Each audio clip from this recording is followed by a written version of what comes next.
Hello नमस्कार दोस्तों, मैं दीक्षा और आज आप सभी के लिए मैं लेके आई हूँ बहुत ही इम्पोर्टेंट क्वेश्चंस जो कि आपके एग्ज़ाम में पूछे जा सकते हैं। जैसा कि आप सभी जानते हैं, हमारा जो फर्स्ट चैप्टर है प्रबंधन की प्रकृति एवं महत्व, ये चैप्टर हमारा पूरी तरीके से कंप्लीट हो चुका है। अब उसी से रिलेटेड हम क्वेश्चंस देखेंगे, तो बने रहिए आप हमारे इस क्लास में। बढ़ते हैं हमारे क्वेश्चंस की तरफ।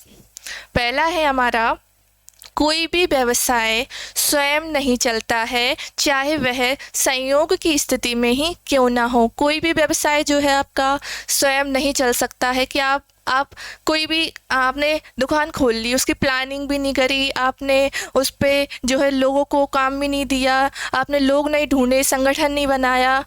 क्या प्लानिंग नहीं करोगे तो क्या चल जाएगा व्यवसाय? संयोग से चल जाएगा, किस्मत से चल जाएगा? नहीं चलेगा। आपका जो व्यवसाय है आपको उसका अच्छे से मैनेजमेंट करना पड़ेगा। तो देखिए ये परिभाषा जो है वो किसने दी है, तो ऑप्शंस दिए हुए हैं हमें।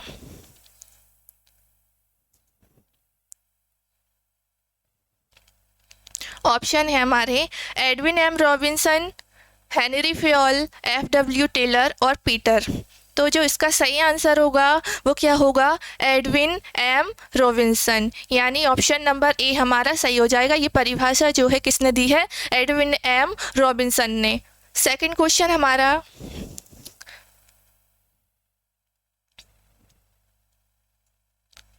गति या जीवन प्रदान करने वाला तत्व प्रबंध ही है, जिसके बिना उत्पादन के साधन केवल साधन मात्र ही रह जाते हैं, उत्पादन नहीं बन पाते। ये कथन है।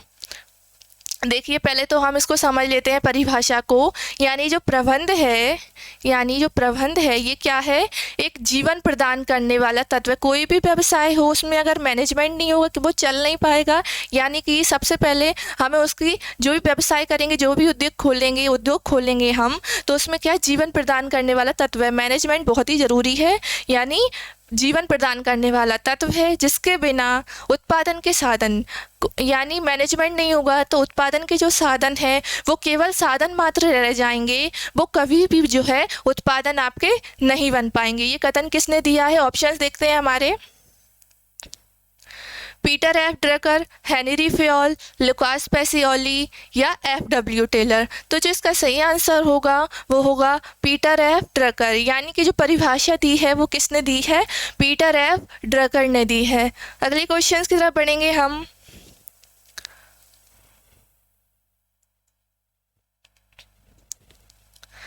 प्रबंध व्यवसाय संगठन रूपी शरीर का मस्तिष्क है। क्या है? शरीर का मस्तिष्क है, संगठन रूपी,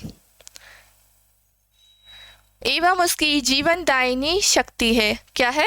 जीवनदायिनी शक्ति। ये जो परिभाषा है ये किस वैज्ञानिक ने दी है? ये भी हमें इसमें पूछा गया है। ऑप्शन से हमारे Oliver Sheldon, Henri Fayol, Lucas Pacioli या इनमें से कोई नहीं। तो देखिए इसका जो सही आंसर होगा वो ऑप्शन नंबर ए, यानी ऑल्वी शेल्डन जो है। ये परिभाषा किसने दी है, किस वैज्ञानिक ने दी है? तो ऑल्वी शेल्डन ने जो है इसकी परिभाषा दी है।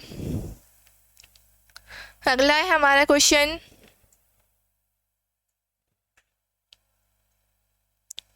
प्रबंध का अर्थ पूर्वानुमान लगाना, संगठन करना, निर्देश देना, समन्वय एवं नियंत्रण करने से है। यानी पहले इस परिभाषा को समझेंगे हम। देखिए प्रबंध यानी कोई भी मैनेजमेंट करेंगे तो हमें पूर्वानुमान लगाना पड़ेगा, प्लानिंग पहले से ही करना पड़ेगी कि हम कहाँ पे जो है अपना जो व्यवसाय है वो कहाँ पर किस जगह खोलेंगे। कोई भी मान लो दुकान डालनी है हमें, गली में डालनी है या मार्केट में डालनी है, यानी पूर्वानुमान किस तरह की किसकी दुकान लगानी है हमें, तो वो क्या होगा? पूर्वानुमान लगाना। यानी कि सबसे पहले हमें पूर्वानुमान लगाना, संगठन करना, व्यक्तियों को ढूंढना, एक समूह बनाना, फिर उन व्यक्तियों को जो है निर्देश देना और फिर उनमें सामंजस्य, समन्वय यानी सामंजस्य बना रहा है और उन पर कंट्रोल करना कि वो कार्य किस तरीके से कर रहे हैं, ये देखना। ये कथन जो है ये किसका है? ऑप्शंस देखते हैं हम। एफ.डब्ल्यू. टेलर, पीटर या फ्योल या इनमें से कोई नहीं। तो देखिए इसका जो सही आंसर हो जाएगा वो फ्योल, यानी कि ऑप्शन नंबर सी आपका सही हो जाएगा। देखिए पूर्वानुमान लगाना, ये अगर वर्ड आता है तो ये किसका है, ये है फ्योल ने। ये परिभाषा जो है ये किसने दी है, फ्योल ने दी है। और फ्योल कौन है, ये जो है सामान्य प्रबंध के जनक हैं। कौन है ये, सामान्य प्रबंध के जनक, ये भी आप याद रखिएगा। अगले क्वेश्चंस की तरफ बढ़ेंगे हम। प्रबंध व्यक्तियों के विकास से संबंधित है, न कि वस्तुओं के निर्देशन से। यानी कि जो प्रबंध है ये मनुष्य का विकास करता है, मनुष्य के विकास से संबंधित है, ना कि ये कोई वस्तुओं के निर्देशन से। तो इसके ऑप्शंस हम देख लेते हैं। इसके ऑप्शन है F.W. Taylor, Lucas Pacioli, Lawrence Appley, या इनमें से कोई नहीं। तो देखिए इसकी जो परिभाषा है, ये परिभाषा किसने दी है, तो ये दी है लॉरेंस एप्पले ने। किसने दी है, लॉरेंस एप्पले, यानी कि ऑप्शन नंबर सी आपका जो है सही हो जाएगा। अगला क्वेश्चन हमारा,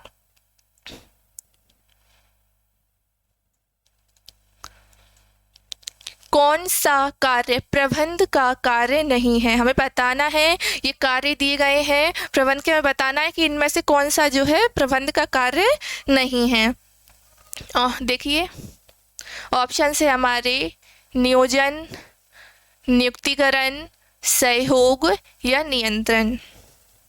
देखिए कोई भी व्यवसाय खोलेंगे आप, उसमें प्लानिंग करनी पड़ती है, यानी कि प्रबंध का कार्य नियोजन है। अब उसके लिए अपन को लोग चाहिए, तो आप नियुक्ति करोगे, नियुक्तिकरण इसमें आ जाएगा, यानी कि नियुक्तिकरण भी एक कार्य है। सहयोग क्या कार्य है एक प्रबंध का, जी नहीं, प्रबंध का कार्य जो है सहयोग नहीं है, नियंत्रण करना कार्य है इसका, यानी कि आपका ऑप्शन नंबर सी यानी सहयोग आपका जो है सही हो जाएगा। यानी कि प्रबंध का कार्य जो है सहयोग नहीं है। अगले क्वेश्चन देखते हैं हम। प्रबंध एक है, प्रबंध क्या है हमें बताना है। ऑप्शंस दिए हुए हैं हमें, कला, विज्ञान, और कला और विज्ञान दोनों, या इनमें से कोई नहीं। तो देखिए कोई भी आप पेंटिंग करो या कोई भी कला हो, आप अभ्यास के द्वारा ही उसमें आप निपुण हो जाते हैं। क्या, अभ्यास के द्वारा। उसी प्रकार जो है प्रबंध है, इसमें आप अभ्यास करते जाइए तो आप इसमें योग्यता हासिल जो है कर लेते हैं, ठीक है। और विज्ञान क्यों है, इसमें क्रमबद्ध ज्ञान है, यानी कि क्रमबद्ध ज्ञान। तो देखिए इसका क्या हो जाएगा सही, ऑप्शन नंबर सी जो है आपका सही हो जाएगा। यानी कि ये प्रबंध जो है कला है और विज्ञान है, यानी कि ये दोनों हैं। अगला क्वेश्चन,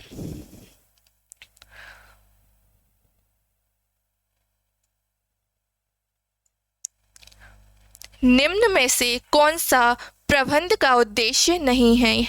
यानी प्रबंध के जो उद्देश्य होते हैं उनमें से हमें बताना है कि ये इनमें से प्रबंध का उद्देश्य कौन सा नहीं है। ऑप्शंस दिए हुए हैं हमें, रोजगार उपलब्ध कराना, संगठन का विकास, लाभ अर्जित करना और नीति निर्धारण करना। कोई भी उद्योग जो खोलेगा, कोई भी अपन उद्योग खोलेंगे तो उसमें लोगों को रोजगार उपलब्ध कराना रहता है, यानी काम हम स्वयं नहीं कर लेते, यानी कि लोगों को रोजगार उपलब्ध कराना प्रबंध का क्या है, एक उद्देश्य है। संगठन का विकास, संगठन जो लोग समूह में कार्य कर रहे हैं उनका क्या है, विकास करना भी क्या एक प्रबंध का उद्देश्य है। और लाभ अर्जित करना, अब जो काम कर रहे हैं हमें किस लिए कर रहे हैं, लाभ अर्जित करने के लिए कर रहे हैं। अब क्या है, नीति निर्धारण करना, क्या उद्देश्य है, क्या उद्देश्य है नीति निर्धारण करना, जी नहीं, नीति निर्धारण करना क्या है, एक कार्य है। यानी कि हमारा कौन सा नहीं है प्रबंध का उद्देश्य, ऑप्शन नंबर डी, नीति निर्धारण करना ये आपका उद्देश्य नहीं है, ये प्रबंध का उद्देश्य नहीं है, ये क्या है, एक कार्य है। नीति निर्धारण कार्य है, हमें बताना है ये कैसा कार्य है। उच्च स्तर प्रबंध का, मध्य स्तर प्रबंध का, निम्न स्तर प्रबंध का, या इनमें से सभी। नीतियों का निर्धारण कौन करता है, ये करता है उच्च स्तर प्रबंध। यानी कि जो नीति निर्धारण होती है वो कौन करता है, उच्च स्तर प्रबंध जो है नीतियां बनाता है। कौन, इसका इसलिए इसका आंसर क्या हो जाएगा, ऑप्शन नंबर ए, यानी कि उच्च स्तर प्रबंध का। अगला क्वेश्चन देखते हैं हम। समन्वय है। ऑप्शंस है हमारे प्रबंध का उद्देश्य, प्रबंध का सार, प्रबंध का कार्य या इनमें से कोई नहीं। देखिए, प्रबंध का उद्देश्य नहीं, उद्देश्य है समन्वय करना, उद्देश्य है, उद्देश्य नहीं है। प्रबंध का सार, इसका जो सही आंसर होगा वो क्या होगा? Option number B. अगर समन्वय नहीं होगा तो व्यवसाय जो है आपका कोई भी लक्ष्य अच्छे से पूरा नहीं होगा। लक्ष्य को प्राप्त करने के लिए सामंजस्य रहना, सामंजस्य बना रहना, सारी क्रियाओं में, सारे लोगों में जो है सामंजस्य बना रहना बहुत ही ज़रूरी है। तभी आप जो है कुशलतापूर्वक जो है आप लक्ष्य जो है पूरा कर पाएंगे। अगला क्वेश्चन देखेंगे, प्रबंध का प्रथम कार्य है। हमें बताना है कि प्रबंध का प्रथम कार्य कौन सा है। ऑप्शंस दिए हुए हमें संगठन, निर्देशन, नियोजन और नियंत्रण। आप ऑप्शन दिए हुए संगठन, अगर आप बताइए प्लानिंग, अगर आप प्लानिंग नहीं करोगे, डायरेक्ट जो है कोई भी उद्योग खोलने के लिए समूह बना के बैठ गए, उसमें आपने प्लानिंग नहीं की कि किसका उद्योग खोलना है, हमें कुछ भी प्लानिंग नहीं की है, ये तो चल पाएगा व्यवसाय? कोई उद्योग सही से कार्य कर पाएगा? लक्ष्य प्राप्त हो पाएंगे? नहीं हो पाएंगे, लक्ष्य नहीं बना। तो सबसे पहला जो कार्य होगा हमारा प्रबंध का, तो वो है नियोजन। यानी कि सबसे पहले हमें कुछ भी उद्योग, व्यवसाय, कुछ भी खोलने से पहले सबसे पहले हर कार्य में क्या? नियोजन। सबसे पहले हमें जो है प्लानिंग करनी पड़ती है। अगर आप पढ़ाई भी करोगे तो उसके लिए आपको क्या? नियोजन की ज़रूरत पड़ेगी, प्लानिंग की ज़रूरत पड़ेगी। अगला क्वेश्चन देखते हैं हम, प्रबंधक वह व्यक्ति होता है जो दूसरों का करता है। क्या करता है हमें बताना है। ऑप्शंस दिए हुए हैं हमें,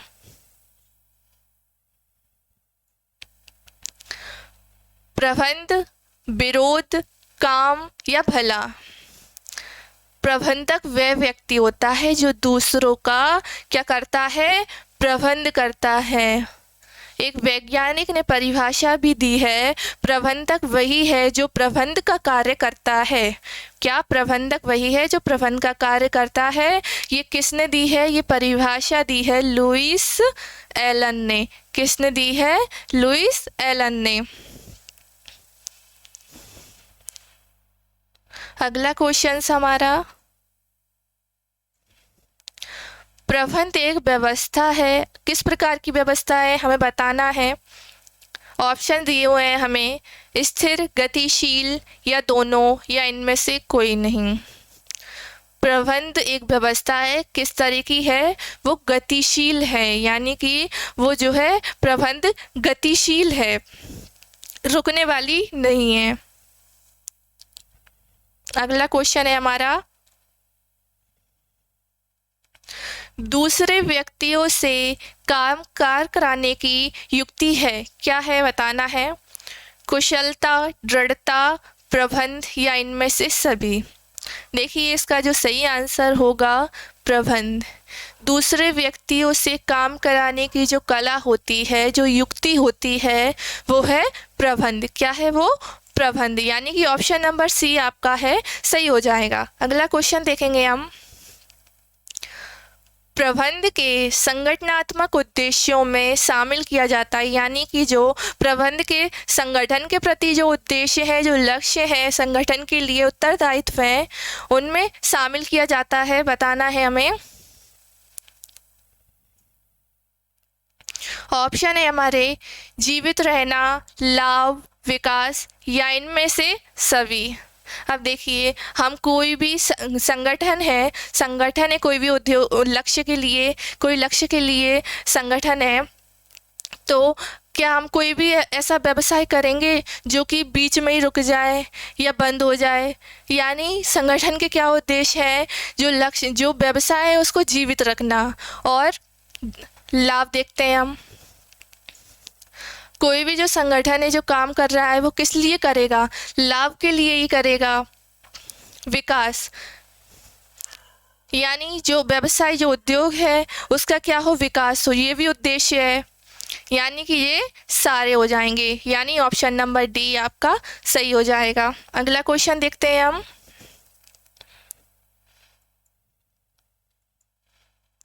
प्रबंध एक शक्ति है, बताना है हमें प्रबंध किस प्रकार की शक्ति है। ऑप्शन है हमारे दृश्य, अदृश्य, पृथक या सामूहिक। आपको ये लग रहा होगा कि ऑप्शन नंबर डी इसका सही होगा, सामूहिक शक्ति है, पर नहीं, इसका जो सही आंसर है वो होगा अदृश्य। क्या आप देख सकते हैं प्रबंध की शक्ति को? नहीं देख सकते, तो क्या होगा? अदृश्य। ऑप्शन नंबर बी सही हो जाएगा। अगला क्वेश्चन देखते हैं हम।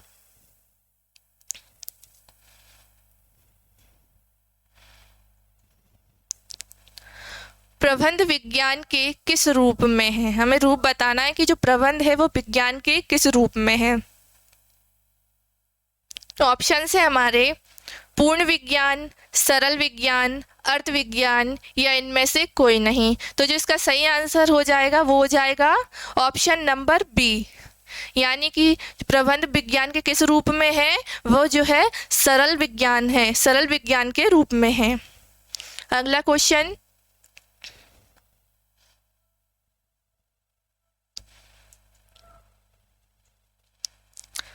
प्रबंध की सामाजिक उत्तरदायित्व की प्रकृति में लागू होता है। जो व्यवसाय के जो प्रबंध के जो सामाजिक उत्तरदायित्व है उनमें हमें बताना है कि इसमें क्या लागू होता है। क्रेता की सावधानी का नियम, विक्रेता की सावधानी का नियम या दोनों या इनमें से कोई नहीं। समाज के प्रति उत्तरदायित्व बताने हमें, तो क्रेता के प्रति सावधानी, क्रेता को सावधानी नहीं बरतना है इसमें जो व्यवसाय कर रहा है, यानी कि जो बेचने वाला है विक्रेता, उसके लिए दिए गए हैं, उसके लिए जो है नियम बनाए गए हैं कि वो जो है ग्राहकों को अच्छी सुविधा प्रदान करे, उनको अच्छे से अच्छा माल दे, अच्छा, और उनकी समस्याओं का जो है समाधान करे। यानी कि विक्रेता की सावधानी का नियम जो है सामाजिक उत्तरदायित्व में बताया गया है। अगला क्वेश्चन है हमारा, प्रबंध की आवश्यकता होती है, प्रबंध की आवश्यकता कहाँ होती है हमें वो बताना है।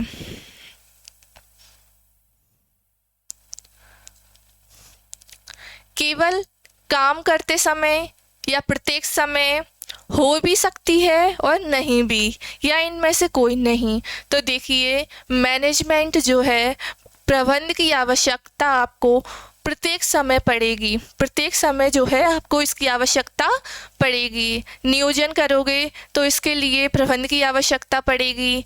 अगर आप संगठन करोगे तो इसके लिए भी आपको जो है प्रबंध की आवश्यकता पड़ेगी। इसमें हर जगह आपको, हर कार्य में आपको क्या है, प्रबंध की आवश्यकता जो है पड़ेगी। अगला क्वेश्चन देखते हैं हम। प्रबंध भारत की प्रगति की धीमी गति का प्रमुख कारण का अभाव है। हमें बताना है कि जो भारत में प्रगति की जो धीमी गति है उसका कारण क्या है, प्रमुख कारण क्या है। ऑप्शन दिए हुए हैं हमें।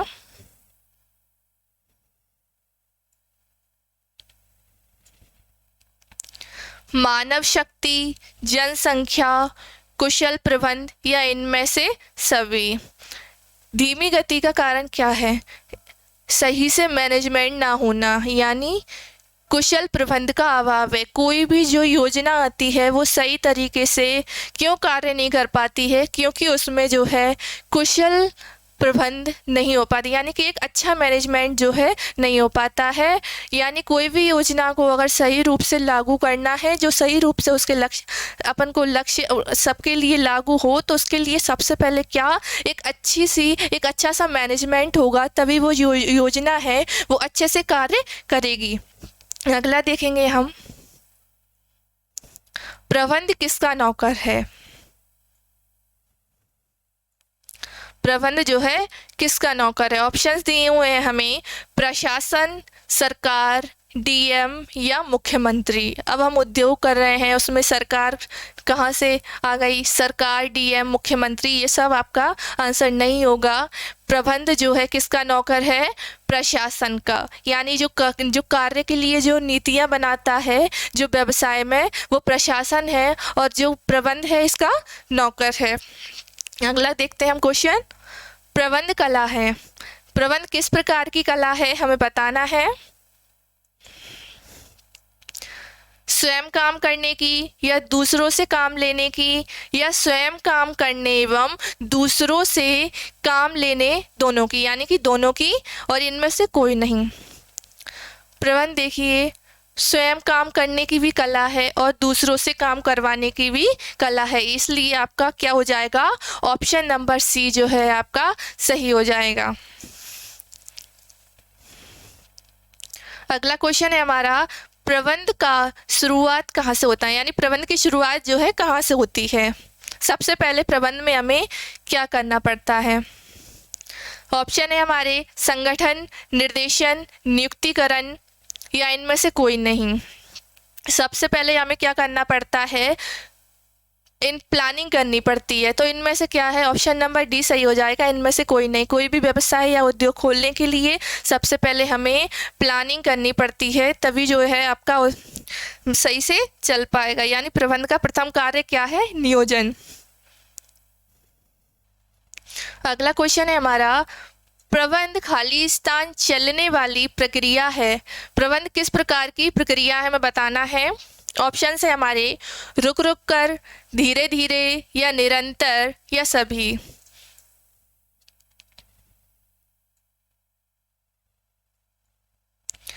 प्रबंध जो है आपकी निरंतर चलने वाली प्रक्रिया है। जो प्रबंध है वो हमेशा चलता रहेगा और मतलब ये रुकने वाली प्रक्रिया नहीं है। हर क्षेत्र में, हर कार्य में आपको प्रबंध की ज़रूरत पड़ेगी। अगला क्वेश्चन देखते हैं हम, प्रबंध के कितने स्तर हैं। ऑप्शन है हमारे 3, 5, 4 और 2। देखिए प्रबंध के जो कितने स्तर हैं, 3 हैं, यानी ऑप्शन नंबर ए आपका सही हो जाएगा। कौन कौन से हैं, उच्च स्तर,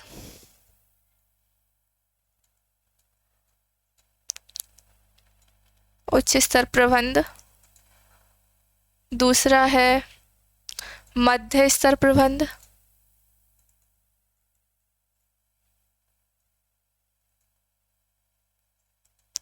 थर्ड है हमारा निम्न स्तर प्रबंध।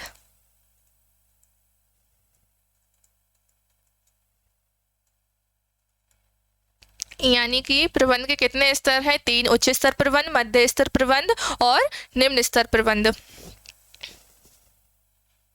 अगला क्वेश्चन है हमारा, निम्न में से कौन प्रबंध के स्तर नहीं है।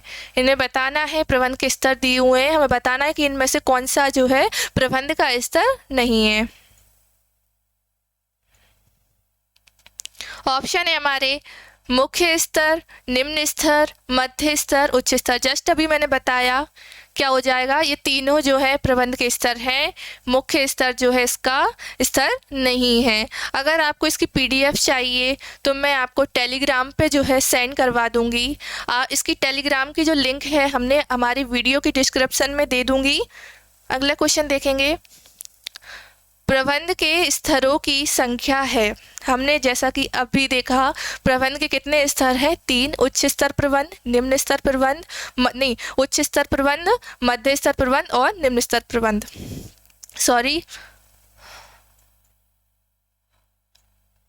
यानी कि इसका क्या, ऑप्शन नंबर सी जो है सही हो जाएगा। एग्जाम में इसी तरह के क्वेश्चंस आपके आएंगे, तो आप इन क्वेश्चनों को अच्छे से पढ़िएगा।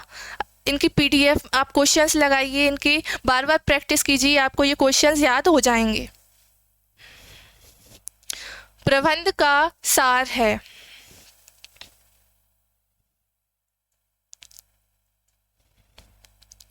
ऑप्शन से हमारे समन्वय, संगठन, स्टाफिंग या इनमें से कोई नहीं। अभी हमने देखा हमारे जो क्वेश्चंस था क्या था, प्रबंध का सार क्या है, समन्वय, यानी कि सामंजस्य होना बहुत ज़रूरी है। सामंजस्य, प्रबंध का सार क्या है, समन्वय। अगला क्वेश्चन है हमारा, प्रबंध उत्तरदायित्व का हस्तांतरण है क्योंकि इसमें शामिल है। इसका जो आंसर है आपको हमारे कमेंट में दीजिएगा, आपको मैं अगली क्लास में इसका जो है आंसर दूंगी। अगर आपको हमारी वीडियो पसंद आई हो तो चैनल को सब्सक्राइब करें, वीडियो को लाइक करें। अगला जो हमारा चैप्टर होने वाला है वो होगा प्रबंध के सिद्धांत। इससे पहले हम क्वेश्चन इसके बाद हम क्वेश्चंस और करेंगे इसके, जिससे आपका जो प्रबंध के प्रकृति एवं महत्व ये सारा जो है कंप्लीट हो जाए ये चैप्टर क्वेश्चंस के थ्रू।